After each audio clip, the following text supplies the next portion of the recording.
they tried to destroy it. Mm-hmm. And the bad aspect of that is that there never was a chance for a good enculturation to happen. It just kind of became a kind of confused syncretism. How influential is the work of someone like Father Alexa, blessed memory, up in Alaska? His Alaskan what is it, Orthodoxy? Orthodox Alaska. Orthodox Alaska, is that what it's called? One of them called Yeah, that. where he kind of goes through this, and the Russian missionaries in Alaska were well known for acculturating and making that transition you just spoke of. Down there, do people see that as being kind of do they find any inspiration in the Alaskan example? Well, I certainly do. And then the leaders of the communities, the priests, have heard of especially St. Herman, and then also St. Innocent in his work. With I always have a hard time saying Klingen. I can't say it very well, but his linguistic work. They've heard of it. The average people aren't very familiar with it, but I do think that there are commonalities, and I think of that a lot with St. Olga. Her role as a midwife is a really important role in these communities. There are groups of older women who are midwives, and also they pray with people. They kind of have like not just a medical authority, but almost a spiritual, like a calling to that. So there definitely are commonalities. Alcoholism is one of the common struggles. So I think that there's a lot that can be learned, and it certainly is an inspiration for me. I mean, Saint Innocent, when I think about him going and visiting churches in his kayak, I think about the priests in Guatemala. It's not a kayak, but I mean, these are like kind of these 1980s Toyota pickup trucks. I mean, it's like maybe it's uncomfortable as a kayak. But yeah. Interesting. Yeah. Is there a reason why you don't interact with the Guatemalan Orthodox Church in this community? Is it patriarchal, or is it just lack of linguistics? You talking about in Bremerton? Yeah.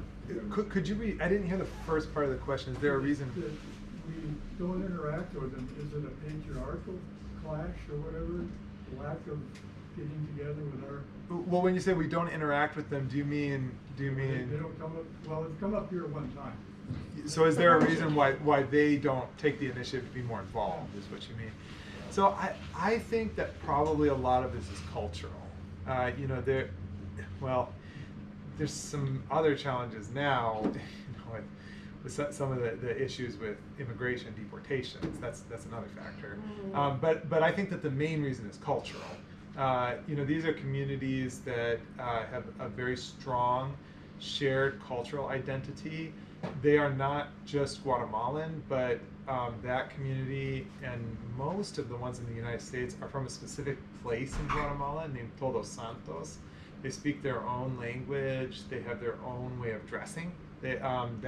That area of Guatemala, even the men have preserved their old outfits, which is beautiful. In much of Guatemala, the women have preserved their old traditional clothing, but the men have not.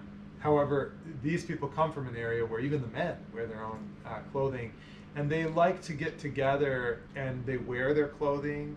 They speak in their Mayan language, Mam. Those communities speak Mam, and so they have a really strong sense of identity that is also connected with their identity now as kind of charismatic Orthodox, as they see themselves. And so I think that cultural element is a big part of it. And I also think that one of it is that another reason is that some of the people, they might have been in the United States for a long time, and so they weren't necessarily part of the ongoing catechesis that's been happening in Guatemala. And so they might not be quite as far along in terms of feeling comfortable in the Divine Liturgy. So I think that all of those are the reasons why it's really, it can be difficult for them to feel like they can just show up at an Orthodox church and feel at home there. I can speak, even my wife, who, she and I speak English at home now to help her with her English learning. And she has visited churches across the U.S. She's highly educated. Even she sometimes feels out of place here in the United States when she's in the communities that we visit. And so I can only imagine what some of these folks from Bremerton or other communities, how they must feel when they come to communities, Orthodox communities here in the U.S. It's really a difficult barrier for them to cross sometimes. Children seem to be integrated into the school system. Yeah. I go by in the morning, you see kids on the corner. We went to a school that my wife was teaching at one time, and Hispanic population is big. Yeah. Do they have a priest down there? Like, is there a church, a Guatemalan church in Bremerton? Is that what you're talking about? There's a community in the United States. There's lots of immigrant communities, and then there's lots of communities from Guatemala, and they tend to, the way people immigrate. This has happened from Orthodox countries too, where here's my village. I hear that my uncle or whatever went to Bremerton or went to, a lot of folks from my wife's village are in Spartanburg, South Carolina. They hear, oh, my uncle went there, and I'm seeking employment. I'm going to go there, and I'll go with my uncle, and I'll try to get a job there. So people tend to cluster together, and then when that comes to the Orthodox communities, the same thing kind of happens, where specific parishes will have a little bit of a cluster in Bremerton, or there's one in Oakland, California. There's one in Grand Rapids, Michigan, close to where I'm from. So in Bremerton, there's a group of families from one of the Orthodox communities in a specific region of Guatemala, and they get together. I've never visited the community, but it's my understanding that they get together probably on Sundays. I'm not sure what their work Do schedules they have are. like a Protestantish house church type? Yeah, so I'm pretty sure. Dwayne he just walked out, he had to get going, but Dwayne sent me a Facebook link. I can send it to anyone who's interested. Shows their Facebook page, and it has video of them at worship and of the things, and it's very charismatic. I was talking to Jesse about this. And I called them and talked to them, it was even yesterday actually, to two of the people. One didn't speak English well, the other, but his phone number was on their Facebook page, and I called that. And then the other, he got someone else who does speak English well to call me back. And I had a good conversation with him about where they're coming from. And he mentioned Bishop Osios, and they were canonical and things like that, but they don't have a priest. You asked about that. They get a priest, like I understood, around twice a year. And they have, you say a house church, they clearly in the video, they have some iconostasis that's up. Okay. They might be renting a place. They have like a storefront church down here at Tracyton. Tracyton. Yeah, I drove by there once and saw them working out there, and they have like the big banner out there that says Orthodox still charismatic. I was just like, is that? I didn't know if it was canonical or not, because it just seemed so. Yeah, It seemed very Protestant. It seems like it's largely lay-led. Yes. So it's the laity, probably not very catechized. Yeah. Immigrants, trying to keep things together and make it go. And every now and then again, they get a visit from the clergy from Guatemala, and they do a divine liturgy and baptisms and marriages and all that kind of thing. Kind of what you were saying. Yeah. Just at a greater distance than.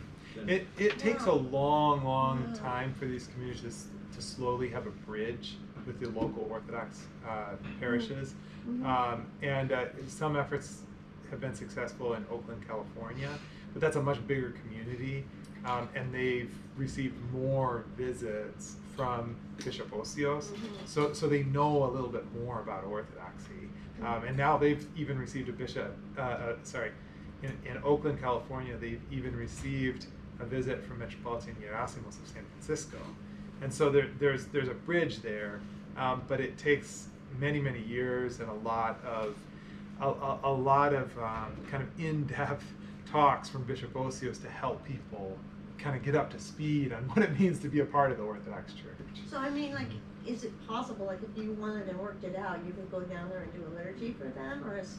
Yeah, well, so I'm already thinking about talking to Jesse about getting contacts with Bishop Osios and with the blessing of Bishop Vasily, our bishop, you know, to see if there is some way of catechizing them, having a class down there and having a translator help out with that. I mean, those are things that I very much like to do. Are you But allowed as- to do a liturgy down What's there? that? Are you allowed to do a liturgy? There's no down there? animencion, so no, there wouldn't be Oh, any liturgy there, oh, no. I see, But yeah. I did invite them to come here, and again, they don't want to. Yeah, You know, yeah. we'll think about Yeah, that, thank yeah, you, Father, yeah. but, you know, and for reasons that are understandable, especially in this ice kind of Yes, environment right now. right, A lot of people are probably very They're concerned scared, about yeah. being noticed, you know, and Mhm. I think that it would be really nice, and Jesse, you know, since we're talking about it, it would be really nice if you, later outside of this and in the days and weeks ahead, you and I could connect a little bit, maybe by email.